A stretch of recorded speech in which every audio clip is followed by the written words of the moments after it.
Dhe jemi në momentin e thyrjes, ku kemi nevojë që t'i thyejmë ato ritmet e zakonshme. Është një historiçkë e vogël që na bën të mendojmë aq sa mund të mendojmë. Një ditë gomari u zu me tigrin dhe i tha që bari është ngjyrë blu. Tigri ja ktheu, jo, bari është i gjelbër. Dhe kështu u zun me njëri tjetrin. Këtë diskutim vendosën ta paraqesin arbitrazh dhe shkuan përpara Luanit për t'u gjykuar.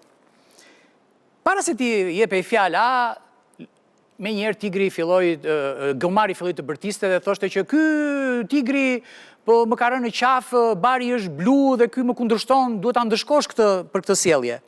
Atëherë Luani ndërhyn dhe thotë është e vërtet, bari është blu dhe për shkak se tigri të ka shqetësuar, unë do ta dënoj me 4 vjet heshtje.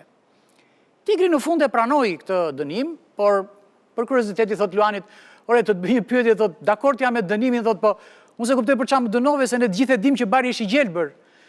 I tha, nuk të dënova për këtë çështje, i tha, ne të gjithë e dim që bari është i gjelbër, tha. Por unë të dënova, tha, se ti u more me gomarin. E sa herë që të merresh me gomarin, ashtu gjithmonë do kesh probleme. Për këtë arsye të dënova. Nuk duhet të humbur koha me grindje. Tani kalojmë në një monolog shumë të shkurtër. Në bëj një monolog për mentarët, për ata që ishin para nesh. Ç'mësime na lanë? Mua më pëlqejnë shumë mentarët, ata që ishin të parët, rilindasit e vërtet, po çfarë mësuan prej tyre? Ata më mësuan që edhe pse jemi të mërguar, dashuria për këtë vend kur s'ka për t'u harruar.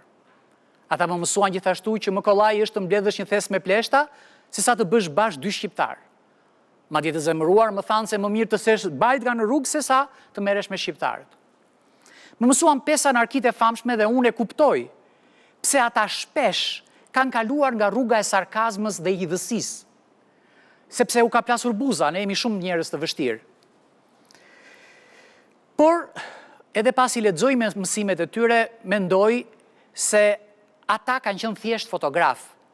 Ata e kanë fotografuar realitetin, sepse lënda sociologjike ishte një mullar dhe nuk ishe si të mos e shikoj, mjafton të kishe sy.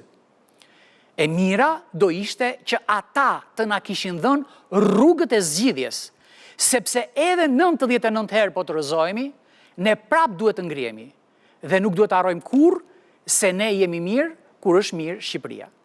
Natën e mirë, takojmë javës tjetër.